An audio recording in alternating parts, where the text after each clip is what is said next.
আসসালামু আলাইকুম। আমি মোহাম্মদ জাহাঙ্গীর আলম। আমার EMW 1 কোর্সে আমার রোল 520। আমি শ্রদ্ধেয় পবিত্র কুমার স্যারের আন্ডারে এই কোর্সটা সম্পন্ন করেছি।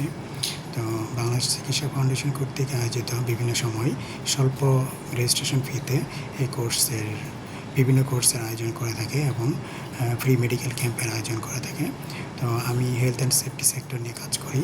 তো আমি আমার কোর্স করে আমি যে সুবিধাটা পেয়েছি সেটা হলো যে আমার অফিসে অনেক ধরনের কাজের প্রেশার থাকে, চাপ থাকে, মানসিক স্ট্রেস থাকে। তো এটা কীভাবে কমানো যায় সেটা আমার কাছে খুবই ইন্টারেস্টিং লেগেছে স্যারের বিষয়টা।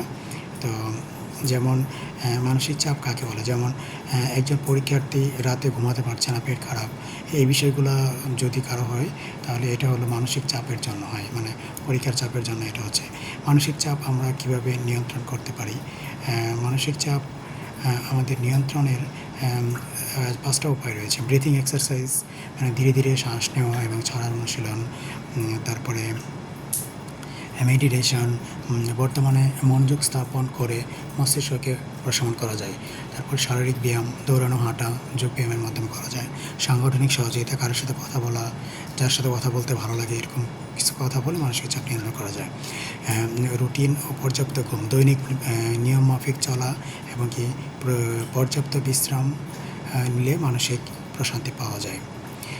আরেকটা মানসিক চাপ নিয়ন্ত্রণে একটা পদ্ধতি স্যার শিখিয়ে দিয়েছেন। 5-4-3-2-1 পদ্ধতিতে মানসিক চাপ নিয়ন্ত্রণ করা যায়। যেমন প্রথমে আপনি 5টি জিনিস দেখবেন, যেমন গাছ, পাখি, দেওয়ালের রং দেখলেন। পরবর্তীতে আপনি 4টা জিনিস স্পর্শ করলেন, নিজে জামা, চেয়ার, বই, মোবাইল স্পর্শ করে অনুভব করা যায়।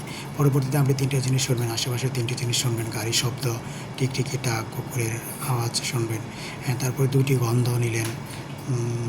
পরবর্তীতে একটি স্বাদ অনুভব করবেন, যেমন চা এবং দাঁত ব্রাশের ফ্লেভার। এইভাবে আপনি মানসিক চাপ নিয়ন্ত্রণ করতে পারেন। ধন্যবাদ সবাইকে।